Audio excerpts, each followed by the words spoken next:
Son? Son? Son? What? Why is there sun? What's going on? What? But this isn't right. The bricks outside can't be gone. I mean, we just got married. And they took my wallet! You know what? I don't believe you're gone. I reckon you're still out there. And I think once everybody's let their guard down, you'll pounce from your hiding place and crash down and flatten everybody. Oh damn, I forgot I'm one step ahead of you, Bricks. Yeah, you're not gonna catch me out, no way. Knockdown may be lifted, but I don't buy it for a second. Oh, you're gonna come here. Let's take a look at some Pixar. Pixar is a digital animated movie studio that was directed by Pete Docter and John Misconduct, and since the mid-80s has not only produced groundbreaking work that would influence computer graphics and film for the rest of time, but has also crafted many a brilliant film at the same time, some of my favourites being Toy Story 2, The Incredibles, Brave, Coco, and Ratatouille. Pixar is short for Pictures. But that doesn't mean that pictures are the only thing that they've attached their name to. Even as early as their first animated feature, Toy Story, Pixar all of a sudden felt like a farmer the size of a house and were ready to sear their brand onto every submissive cow that wanted to be milked, and one of those cows was video games. Yes, just like with DreamWorks Animation Studios, the very second that Pixar saw any ounce of success, which just so happened to be with their first ever movie, the video game tie-ins were sure to follow, ready to milk all of the kids. Actually, no, that sounds really bad. Don't milk kids. And today I'm gonna look at a load of them. A metric butt-ton of them. I'm not even kidding. Look, I've got like 23 of these. Look, I'm drowning in Pixar games. I don't know what. To be honest though, I have higher hopes for these games going into them than with DreamWorks. Not only because Pixar have a higher batting average of good films, but also a higher batting average of good games. At least from what I've played anyway. In the distant past on this channel, I've taken a look at 3 Pixar games, and I thought they were all pretty great. A Bug's Life on PS1, despite what critics that probably don't wash say, I think is a great time. A stage-by-stage collectathon and enemy hunting game with decent visuals, decent controls, and incredible music. I mean, it's as good as one could expect from a game about sticky insects that stand in place and turn into an electric toothbrush. Even better, at the end of the game, you get to chase down and stop Kevin Spacey from touching everyone inappropriately. How about Toy Story Racer? Another great PS1 game and one of the most underrated kart races of all time, if you ask me. With some of the smartest and most unique track designs ever, mixing with bouncy controls that feel exactly like you're messing around with an RC car. And of course, there's my personal favourite, Toy Story 2, which is basically if Mario 64 was thrown into the Toy Story universe with ingenious open levels to explore, tight responsive controls, badass power-ups, tricky challenges, amazing music, and a rapid-fire super laser. Also, Buzz looks like a bloody potato. To infinity and be. The other 19 games, though, I've never touched before. So let's touch them. And while we're talking about Toy Story, why don't we start off with the first ever Pixar game that was ever released, which is nowadays infamous for the weird as hell graphics, the uncanny environments, and really weird blocky gameplay. Yeah, I'm going there. There's Toy Story on the Game Boy. Yes, remember this one? Toy Story 1? On the Game Boy? We can point and laugh at the SNES version all we want and mock the lack of silicon graphics computers. But I thought it would be way funnier to play the most primitive video game from Pixar at the time that it was released.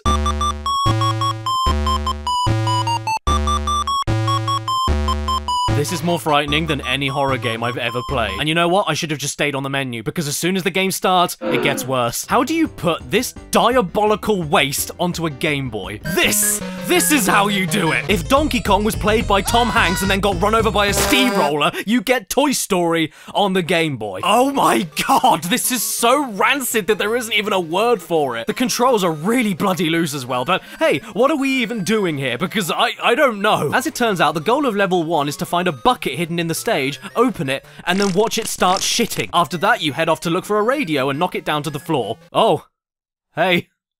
You okay there, Ham? This is one of the most mangled things I've ever seen. Why didn't they just do their own art style instead of taking the entire SNES game's graphics and trying to squeeze it all into a creamy brick? Just look at this aggressive amount of green. It's hurting my eyes. Do we need to call child services? Does Andy live in mold? These controls, I can't even begin to explain them. They're just completely— Ah!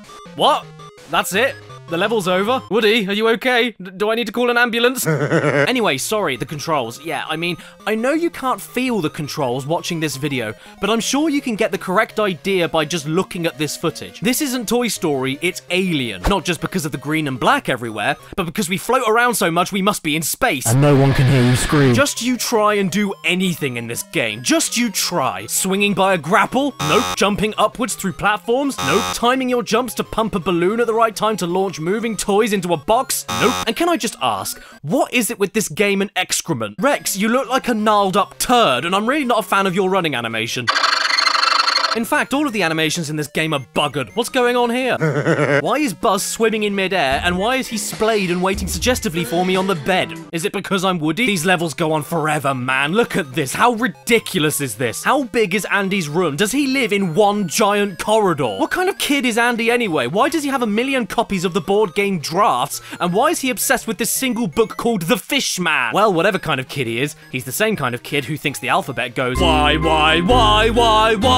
Oh, by the way, did any of you guys ever see the posters for the SNES and Genesis versions of Toy Story? Well, if you thought the Game Boy version was horrifying enough, then I don't think you'll be able to cope with some of these posters from back in the day. Play the game! Okay, I'm sorry, Daddy. Well, that was horrible, wasn't it? So I suppose it's time for us to move on to the next game I'm going to be looking at. It's another Toy Story game at least, so maybe it'll be a lot better. Well, we'll see. Get ready, everybody, for Toy Story on the Zizzle. Yeah, the Zizzle. What? You don't remember the Zizzle? It's a classic. No, it's not an overweight calculator, it's a video game system. And my god, is it a video game system? First off, it's called a Zizzle. That's not a game console. That's what a sausage does in a frying pan. Secondly, who designed this plastic shell? And thirdly, where is the demon that they summoned after they designed it? Buzz looks like a burn victim and Woody looks like he just survived Chernobyl. And this would be bad enough. But then you turn them around and look at them from the side.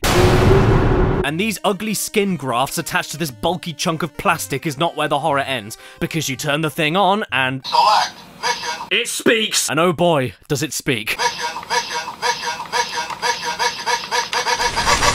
On this so-called Zizzle, you get a total of 5 missions to play, while holding the system with your left finger poking into Buzz's armpit. And as for Woody, we don't talk about Woody. And this is what the missions are. Mission 1, you move left and right to catch aliens. Mission 2, you press 1 button to do a jump every so often. Mission 3, you hold left and right while hitting 2 buttons to do high and low attacks against other toys flying towards you. Easily the most challenging and mechanically complex game on the Zizzle. Mission 4, you move left and right to cross a busy road while avoiding cars. And Mission 5, in the saddest thing I've ever seen, all you do is scroll through 4 things you can make Buzz do and press a button to make him do them. You can put his helmet on and take it off, fire his laser, open up his wings, and make him talk. I am Buzz Lightyear. This mission clearly only exists for those poor saps of kids that weren't lucky enough to get an actual Buzz Lightyear toy back in the day. This was their substitute. Don't worry, kids, you don't need any of this. You've got the Zizzle. It's basically the same thing.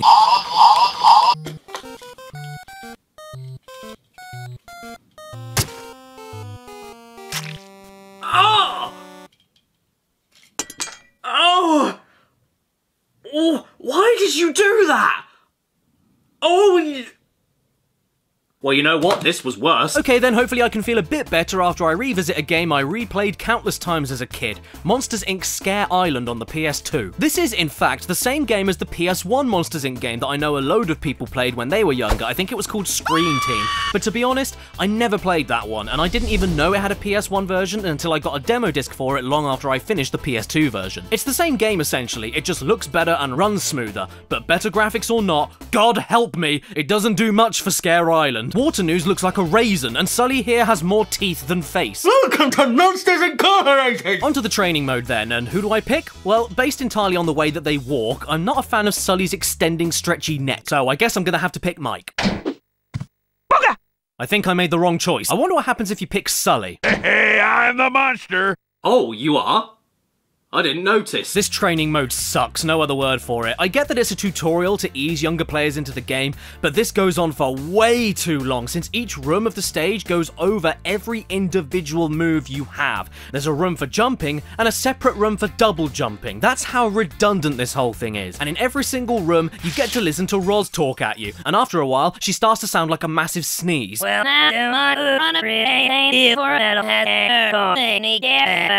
we get out of the training mode and into the actual stages, which are free roaming 3D environments with sub-areas you need to unlock and edges you can't cross. The game itself is kind of like a Mario 64 collectathon mixed with Ape Escape, but for babies. You run and jump around, attack enemies, and collect this stuff called ooze in order to fill up a meter. After you've filled it up enough, you then go on the hunt to catch these robot children. Thank the Lord we're not hunting real children. And if they're the same color as the meter point that you filled up to with the ooze, you can adequately scare them. Scare enough of them and you clear the level. Well done. Unlike Ape Escape though, where searching for these escaping targets and catching them is fast-paced, reaction-heavy, there's usually platforming or puzzle solving to get around, and it takes one swipe to grab them afterwards as a nice payoff. Monsters Inc. instead just places the kids everywhere in not very difficult locations and then forces you into a button-mashing scaring game every single time you find one of these things. And the higher color level they are, the more button mashing you have to do. This gets immensely tiring insanely quickly. There's nothing fun about this, and not rewarding even slightly for finding these things in the first place, because you don't just get to pat yourself on the back and move on like in Ape Escape, you have to stop dead in your tracks and mug. To be fair though, it is funny once or twice to see some of the final scaring animations.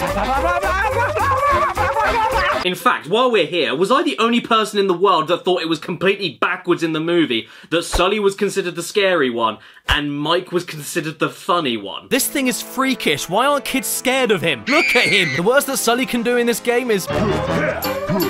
Okay, fair enough, he's pretty scary. The facial animations aren't the only things I'm not too sure about on the production value though. It's all over the place throughout the game. Check out these water physics. It looks like they're trying to escape the game. Sometimes the models look absolutely fine, and sometimes they make me want to off myself. And they also reuse the same victory animations for the monsters when they grab the main medal collectibles of the game, which is fine, but these animations are in sync with one specific line of dialogue, and the characters say different lines for different medals. So where this is perfectly fine, not bad for a guy with one eye. This just looks dumb. Who's the monster?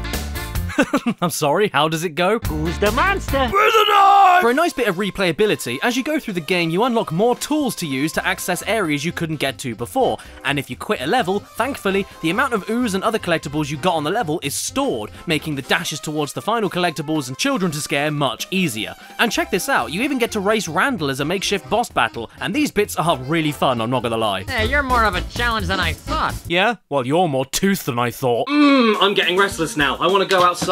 The weather's lovely out there. Imagine what I could do. I could run through the hills or fly a kite. Now why would you want to do that? Oh, what did I eat last night? You've already got a kite, Caddy. I'm here. You're not what I had in mind. Fly me, Cads, fly me. Can you please calm down? I need wind. Well, what do you want me to do? Blow on you? Please, anything will do, anything. I just want to feel alive again.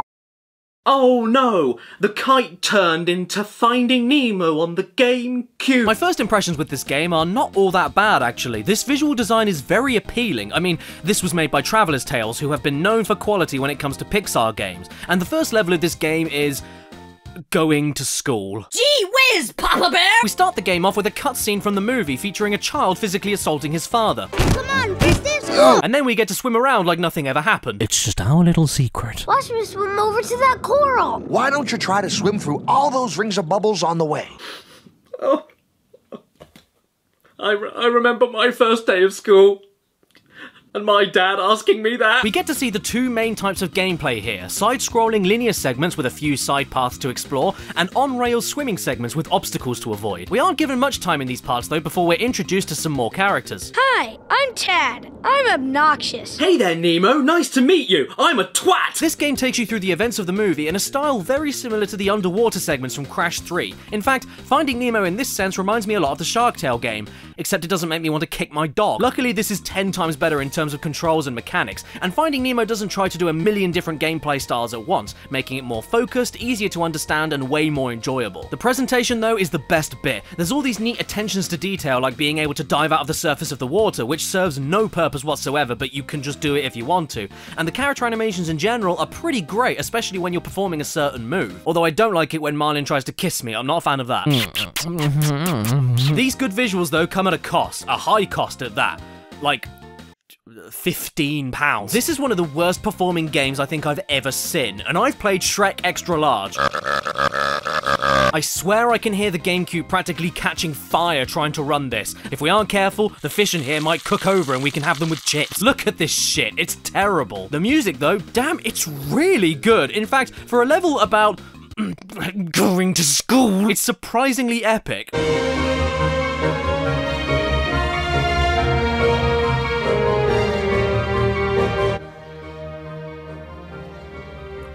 This almost makes me want to learn. Oh, you made me eat! Don't ever say that to me again. Each level has you doing a few different missions while getting to the end, similar to how A Bug's Life on PS1 handled it. And look at that, it was the same developers, aren't I a dick? I have severe panic anxiety. Some of these missions are collectathon related, some are based around finishing minigames in a certain way, like winning a race or something, and whenever you complete them, they all end like this.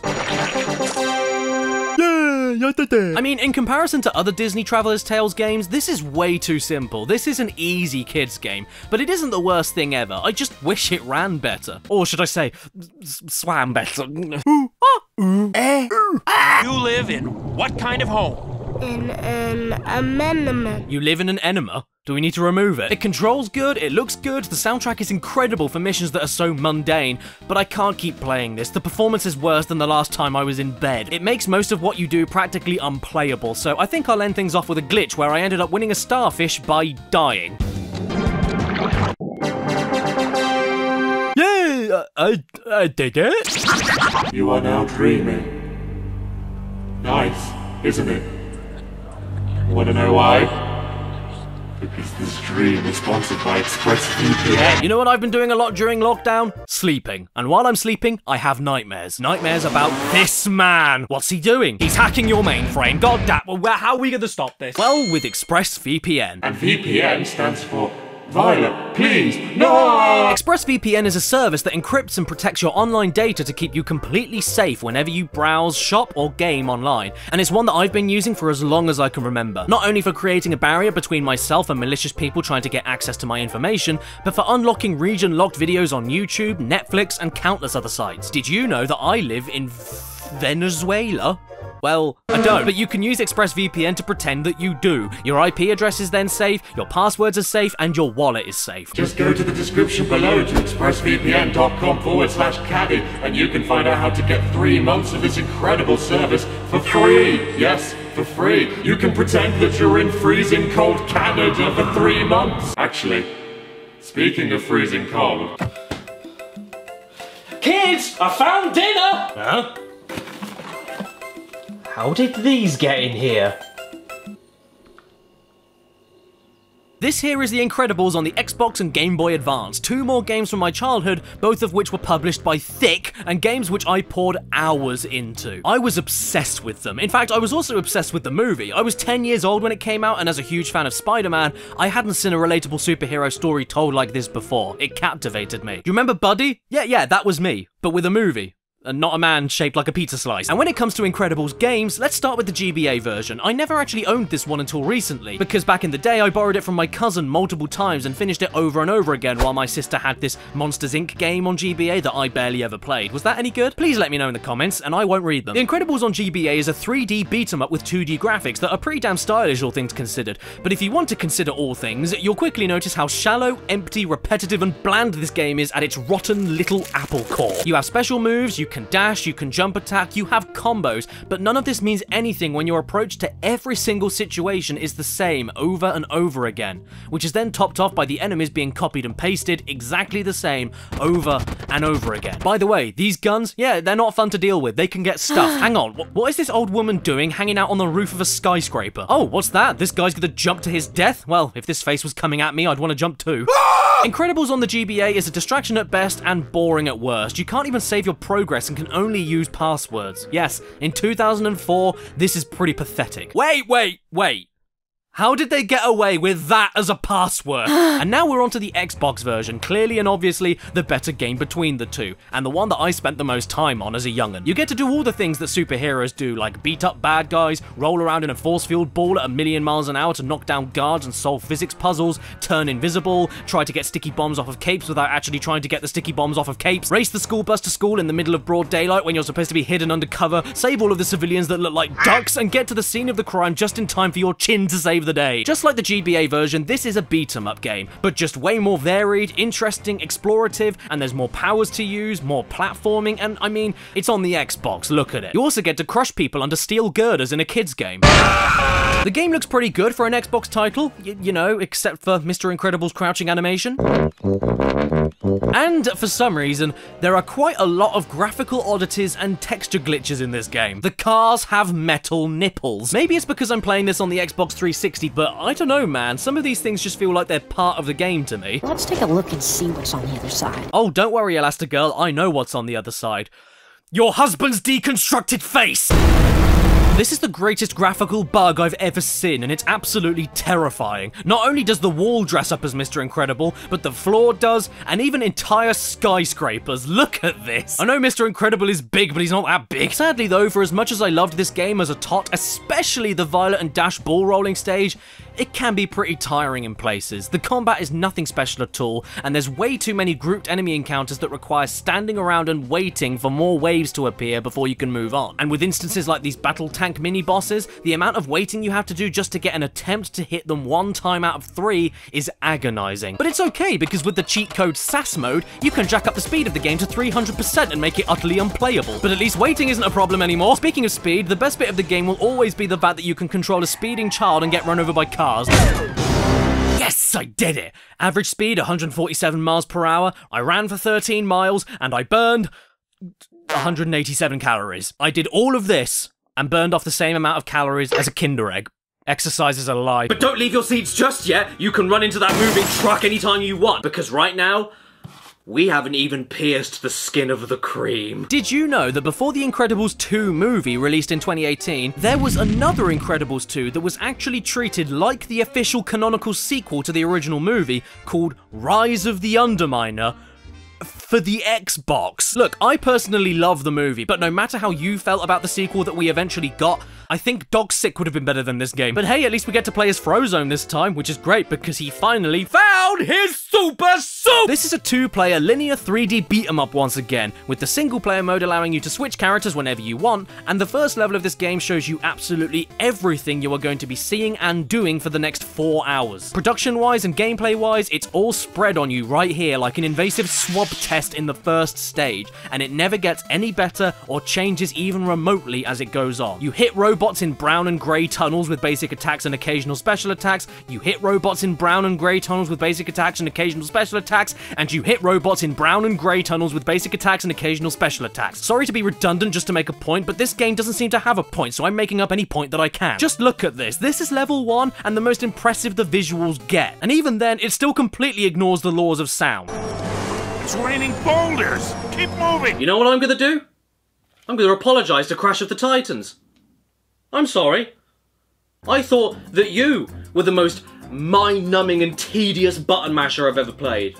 But this is a stain in the pants of God! Sure, the basics of the game are the same as the first Incredibles, running, jumping and attacking, but in comparison, this is soul-destroying. Unlike the first game, you can't explore around these areas, there's no branching paths, you're outright punished for thinking outside of the box, and the upgrades you can buy with XP points just end up making the same 4 moves you already do hit a little bit harder. Speaking of, do you like robots? Do you like these robots? Well, I hope you do, because they are everywhere from the start all the way to the end, shamelessly copied and pasted wasted all over the place, and strategies to fighting them amount to hitting them very quickly or sitting there like a dope and waiting for them. Oh, and also, when you play on your own, the partner AI is a little bit I got so bored of this game that I actually ended up using cheat codes to unlock every level just to see if things improve later on.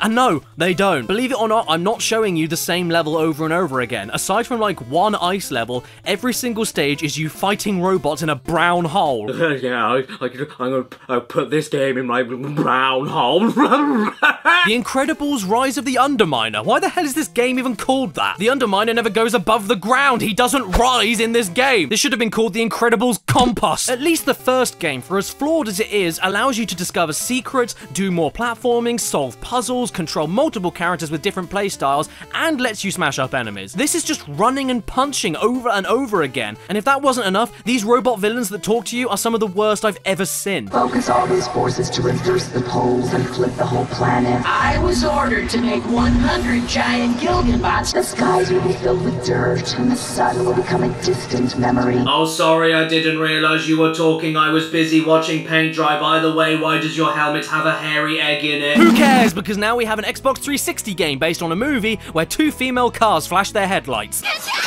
Rated E for wet. Make your friends eat your dust. Oh boy, I've always wanted to do that.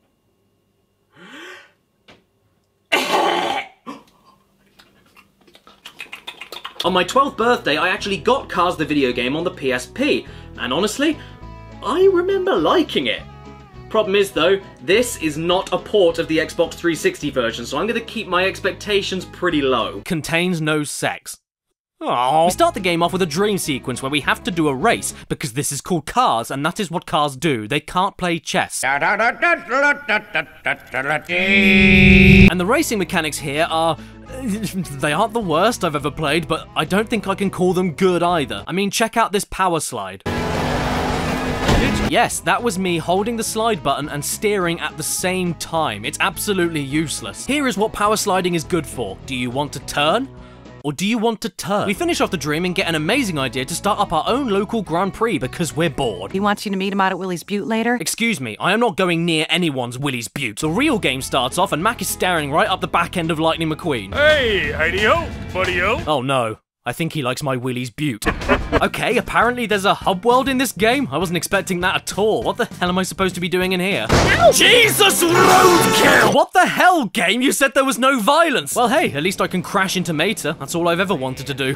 This overworld system is downright bad. Check it. You need to drive around to find your next race, and if you want bonus points for some reason, you can collect these things here.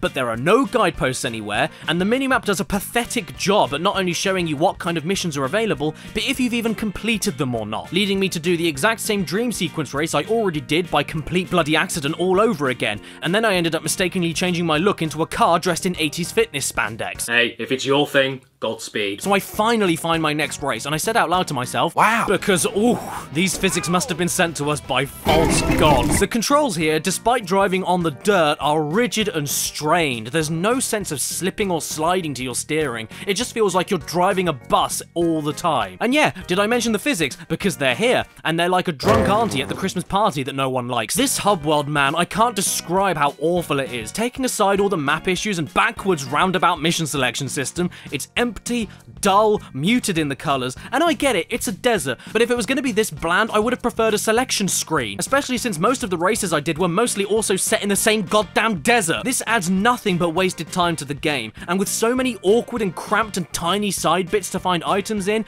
that's where you're really gonna feel the controls struggle. Does it look like I'm having fun here? Look at the turning circle, I'm braking here too. Am I a race car or a satellite? Oh my goodness, hello. And then if you go into first person mode, you're able to turn the game into Resident Evil 7. This is uncanny and quite scary, especially when you crash. Cars the movie, the video game. You told me there was nothing provocative in here. What's with all of this bare chest? You know what? The only single time I think the controls didn't suck was in this tractor tipping minigame where Mater is controlled entirely with the analog stick. And it makes you wonder, how does this rusty tub of crap move this responsively, and yet the car whose job it is to drive around in circles can barely turn left? Oh god, what's this? A power slide tutorial mission. Thank the Lord. Am I doing something wrong here? Please teach me. Nope, the game is just a stupid floppy, so I hope you don't mind, but I'm gonna leave right now before I go mad and kill someone.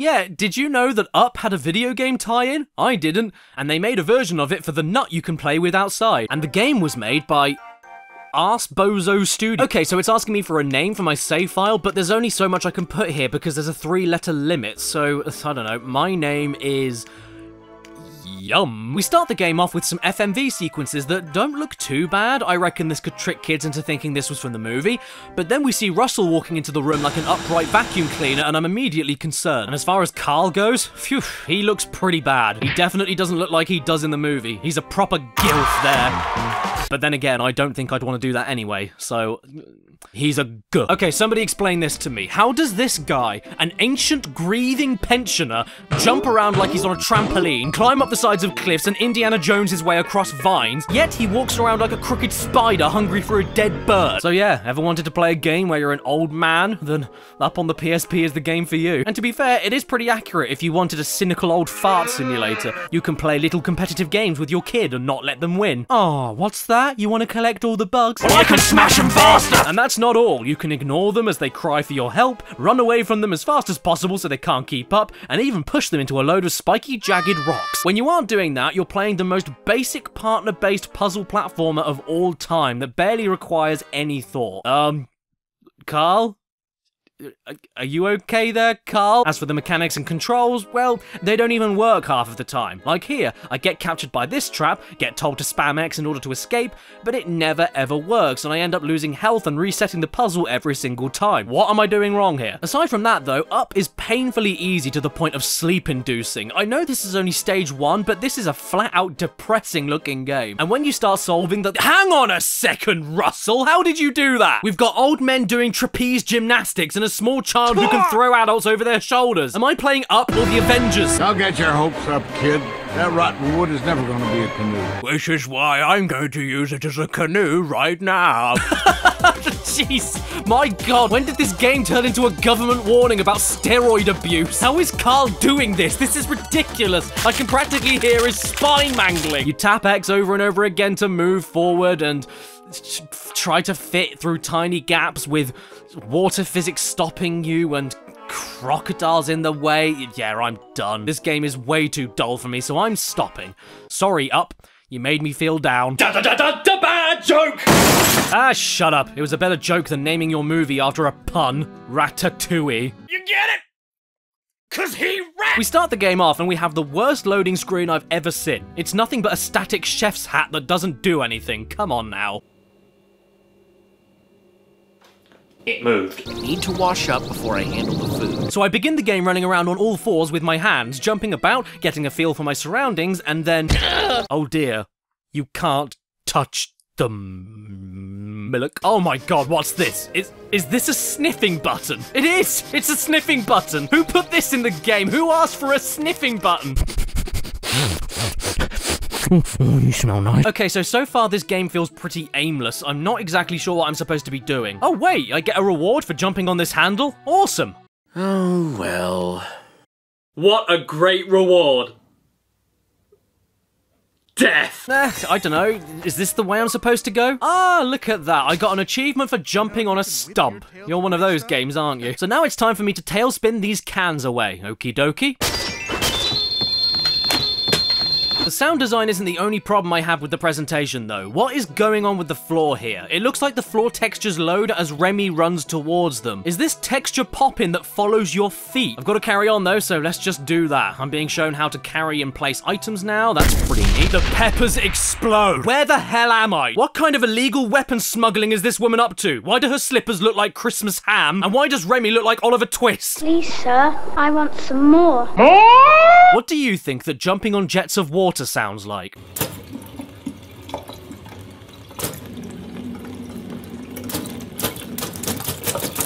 No, you're wrong! It sounds like this. Not to mention, this is not a very polished platformer we have. I got stuck on grates all the time while climbing them, and oh my god, what is going on here? I'm not a rat anymore. I'm a hybrid between a slug and a sausage. I think I'm gonna be sick. Way over here!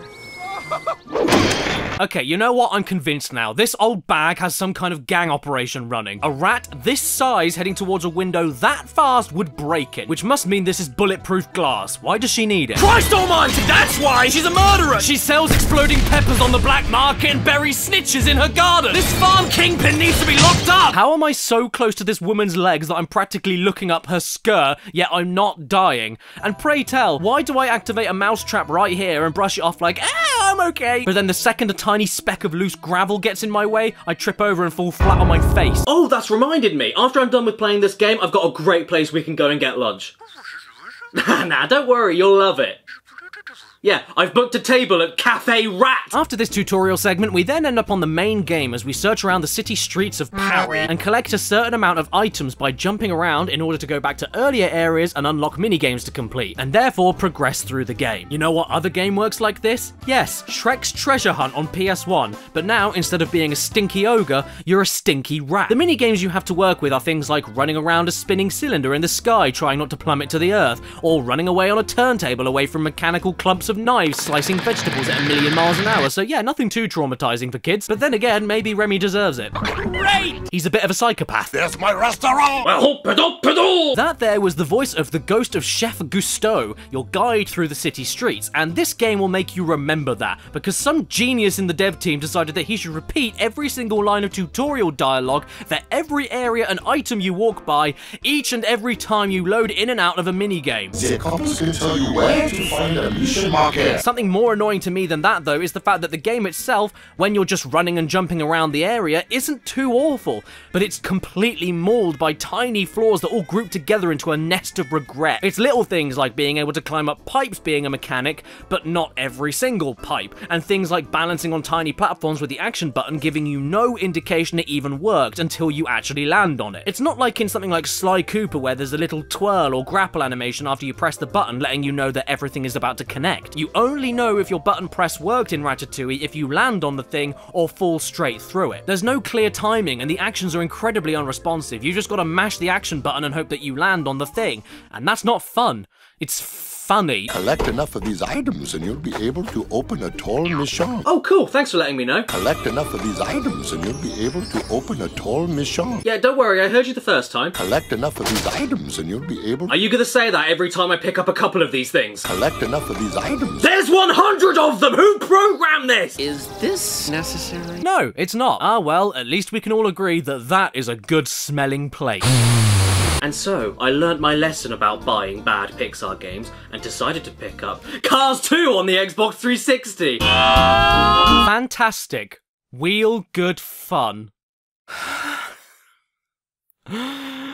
Where's my gun? The intro cutscene for Cars 2 shows us a rip-roaring chase sequence that's a funny, fun time for the whole family, and it ends with a cute little crash where a group of cars pile on top of each other and explode. Cars 2 begins with literal car genocide. They have thoughts and feelings, they have souls, and they are dead now. Their eyes are part of the tunnel. Cars is pretty messed up, isn't it? I mean, how much further do you think they'll go? Oh, hey kids, I'm Lightning McQueen and I'm on your willy! I was gonna pick Luigi for my playthrough here, seeing as, for some reason, he's faster than most of the other literal professional racing cars and yet looks like an old shoe. In the end, though, I went with Lightning, because I think he'll kill me if I don't. Once the game itself begins, though, I'll be damned, it's actually alright. In fact, dare I say, this is a good racing game for kids and even for adults. No joke, I was totally ready to go into this and give it the mouth of Owen Wilson. Oh, that basic law, wow. But I just can't bring myself to. This is a good game. It's not even vaguely the same as Cars 1 in terms of racing mechanics. This feels way more fleshed out and looks much more lively and vibrant with more tracks to race around that all look tons better than before. You've not only got a drifting system that's worth a damn, but also a load of new moves to use during the races that add a lot of risk and reward to what you're doing, and therefore makes every race interesting even when you're in front. You see, you have this new boost system down here that fills up whenever you take a risk and do some tricky stuff with the right stick.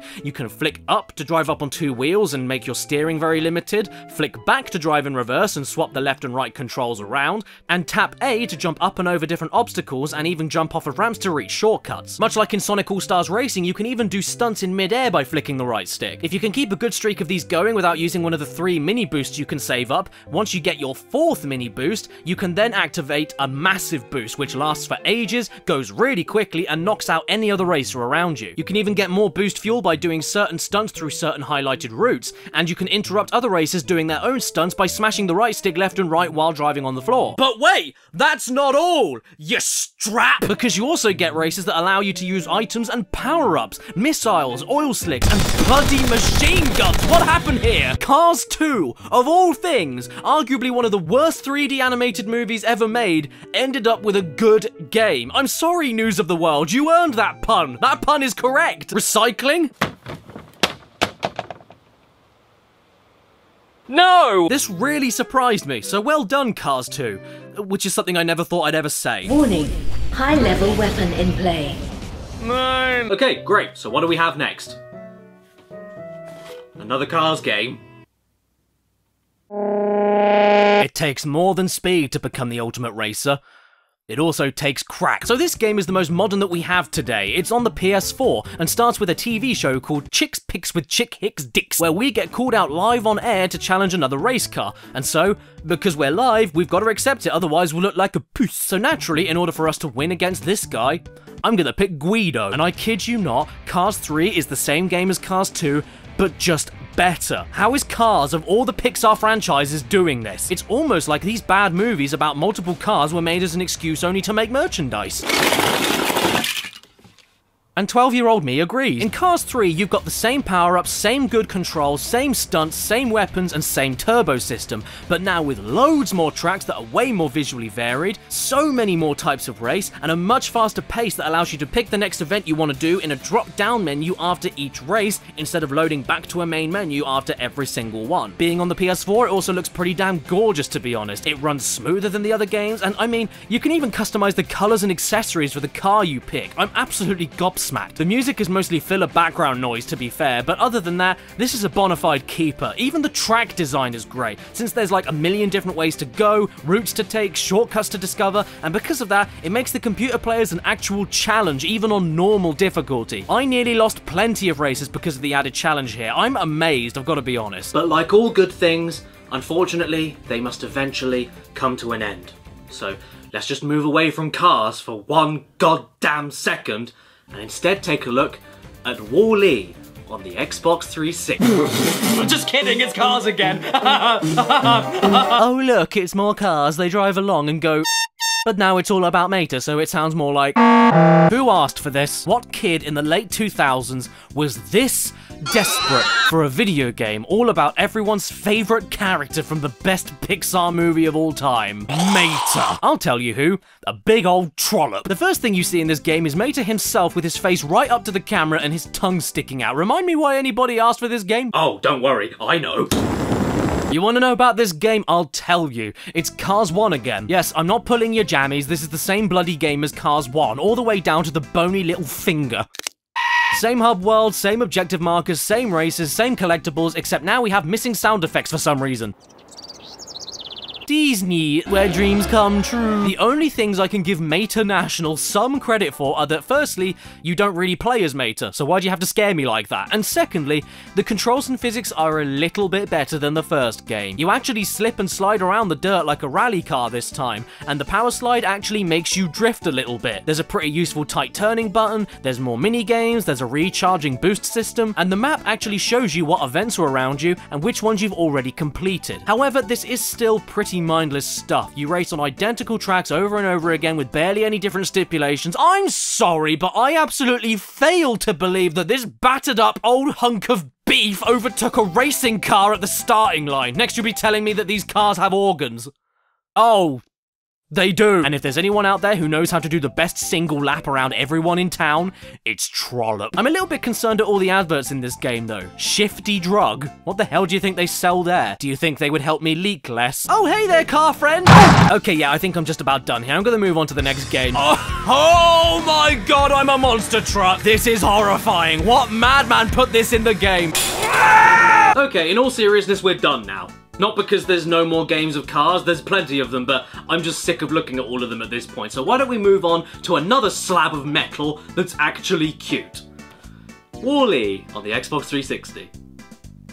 Well, yeah, it's supposed to be WALL-E. The holographic sleeve on this thing is completely borked. Just look at this though. It's like WALL-E exists everywhere and nowhere at the same time. Anyway, we start the game off with a lovely little cutscene, and then I got an achievement already for watching a cutscene. I haven't done anything yet. That has got to be one of the most pitiful participation achievements of all time. And I got one for pressing the left trigger in B-Movie. Oh no, watch out. Rex. What are you doing here? You're in the wrong game. Did you try and escape the zizzle? So far, this is looking like a pretty substandard platformer, huzzah. But at least I can say that the controls are stupidly fun here. Not only can you roll up into a cube every time you jump and then hold the jump button to stay in cube form, which is a brilliant way to get around, especially downhill, and feels very, very fun to pull off, but you can also carry things and throw them with very snappy controls, and you get to carry 3 things at once. Oh. Jesus Christ, Wall! Did you destroy the Earth? Was this your fault? What we have here, at least from what I played, was a linear puzzle and physics platforming game. And to be fair, it's pretty damn fun for a kid's game. Not only because the puzzles are pretty fun, but because WALL-E is an adorable little nugget to control around. I have to mention this roll again. I can't describe how zippy and smooth this is to pull off. But that's not all we have. The platforming isn't too bad either, and there's a nice balance between exploration to find batteries and puzzle solving with grabbing the correct kind of object and throwing it into the correct place to make things happen at the correct time. Only problem is, yeah, the camera is not very good at all. Oh, stop looking at me like that, where's Wally? It's your game that we're playing. Oh god, I've angered him. No, I'm sorry, Wally, please don't look at me like that. Don't shake, don't give me another chance. Disassemble! Yeah! I do kind of like the visuals here though. It captures that sheer desolation and sprawling urban jungle atmosphere perfectly, even to the point of the dystopian nightmare consumerist pristine spaceship aesthetic being nailed later on. And if you like the movie, the amount of Easter eggs and details are off the chain. I loved seeing the broken road signs named after the evil corporation By and Large, and when the autosave came up and told me that it was sponsored by By and Large, I giggled a bit. You even get to play as Eve in her own unique sections sometimes. You've got on-rails tunnel flying while you blow things up with lasers, and open-world flying scavenger hunts. And much like with Willy, these bits control great as well. Just look at how responsive the controls are, even on a slippy surface. Wherever you point the stick, you turn. No delay, no slow turning, the weight feels right, I can do donuts, and it's these controls alone that make the whole game pretty damn good to play. My favourite bit though was here on the loading screen, where it was moving along quite nicely, and then froze for a second, so then when it came back to life, it had to quickly catch up with itself like, whoop! Good day, sir. I'm Michael Factory, and I'm here to sell you a door. I have a door. You knocked on it. Oh, yeah. Have a DS game instead. Oh! Ratatouille! Yes, everyone, the game based on the movie, plus the dump truckload of ports, wasn't enough for the sweet little rodent. He also felt like he needed an exclusive side game for the Nintendo DS. Oh no, is the whole game gonna look like this? Yes. Yes, it is. This is just horrendous. This looks like shovelware, not a Disney Pixar branded game. This is worse than a Ratatouille toddler's coloring book. And all of the characters' noses look like sacks. In fact, I was so distracted by the ugliness of this thing that I actually have no idea what's going on. I clicked on a new game file, I get given a loading screen, and then there's a mini game. No backstory, no instructions, what am I doing? Am I sticking the same ingredients together to make a good soup? But Remy is giving me the ingredients himself. Why can't he just wait for all the same ingredients to come up and then give them to me all at once? Ah, who cares? I figured it out at least, and I think I'm doing pretty well. Okay, so after restarting the entire game to see if I missed something, it turns out that this itsy bitsy teeny weeny not obviously at all-y question marky was the only way to figure out the basics of each minigame you'll be doing here, so thanks for making it skippable. Couldn't you just put the instructions up here? It turns out that after you make a lump of dump, you just tap the screen to grab it with your fork, so that's good. On to the next minigame immediately. What? No bridge? No story? No main game? No. This is a minigame set that is only a minigame set. We're now slicing things with the stylus and...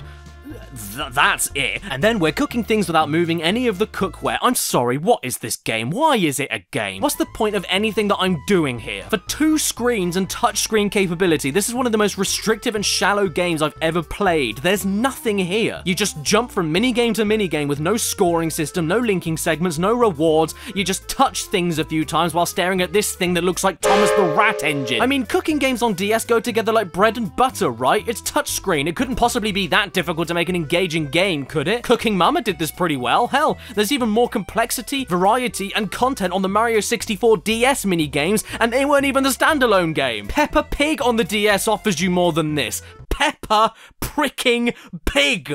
So all I've got to say to you, game, is rat-a-tat-tat-tat-tat-tat-tat. Hey, are you feeling brave? Well, that's good, because I have a rifle! So by playing this game, I must ask, am I brave or stupid? Well, I can tell you one thing at least. I've seen this bloody lamp bouncing on this bloody letter so many times now that I want it to fall through the floor. Brave is a linear platforming beat-em-up game that— Ah! Merida! Whoa! What happened to you? When did that dead cat get on your head? And despite how middle of the road it is, I think this is the best Pixar game I've played for this video so far. It's got elements of a twin-stick shooter for your fast-draw bow and arrow mixed in with basic combos and upgradable moves. And you can even unlock new moves to use like dodge rolling and different aerial attacks. Combine that with a few puzzles here and there, and different elements for your weapons to switch between to take advantage of enemy weaknesses and level obstacles, and I genuinely am not fooling around when I say this is a really damn good kids game, and I think you should— Ooh, this game has Kinect on it!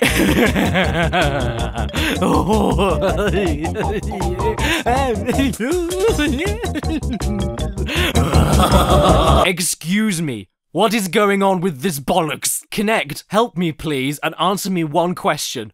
Why don't you work? Brave on the Xbox 360 allows you to head to an archery range with the Kinect, and precision aiming a bow and arrow with dated and terrible body sensor motion controls goes just as well as you'd expect it to. If it doesn't register your aiming hand and where it's pointing, it doesn't register your drawing hand, and if you somehow manage to get that all working, letting go of the arrow is another thing entirely. What am I doing wrong here? Hit the thing, Brave! Hit the thing! You get 3 games to pick from here. Who cares? Piss off and leave me alone to cry. It doesn't matter because they're all the damn same anyway, at least when I'm even able to aim at the damn menu commands and make them go. When something even as simple as menu navigation doesn't work and screws you up, you know the rest of the game isn't gonna work out for you. Brave as a kids game itself is pretty damn good, but the Kinect add-on is the tambourine player of the school band. It's irritating, nobody wants it, nobody likes it, and even if you get it working, you end up wanting to kick it in the face. Now, I've also heard through the grapevine that there's actually a Toy Story Kinect game somewhere out there, but I don't have that, so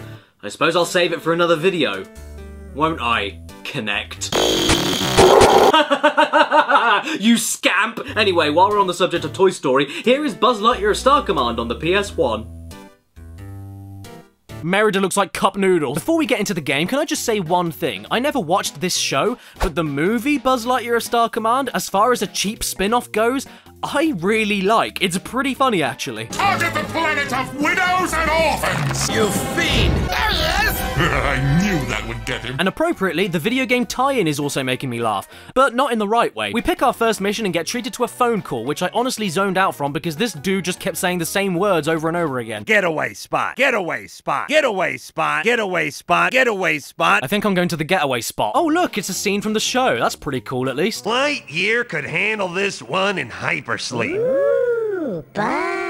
So Star Command on the PS1 is a corridor running and gunning game, and when I say that, I mean that's all you do. You run, jump, and gun, with floaty as heck controls and one of the worst camera systems I've ever seen that can't be controlled. But there are a few other things you can do. You can collect hidden little green men for extra bonuses, you can pick up and collect credits to buy new upgrades and weapons throughout the level, and you can strafe left and right. But what is this? It's good to know that I'm now playing the video game adaptation of Disney on Ice. You've also got to fight bosses and arrest them. But I don't think there's much point arresting a dead body on fire. That's not all though, because what is this? Why, it's a time limit, because this is also a racing game too. Yes, in order to get to the boss of each level, you need to reach its getaway spot before the time runs out, or beat them to the hideout to knock off a portion of their health with this thing that looks like a blue toilet brush. And this is great whenever you find a shortcut portal or jet board, but terrible for looking around for collectibles and grabbing them. Not just the aliens, but the credits too, which you need to grab to buy the weapons you need to even damage the boss in the first place when you get there. And after all of this, the bosses usually amount to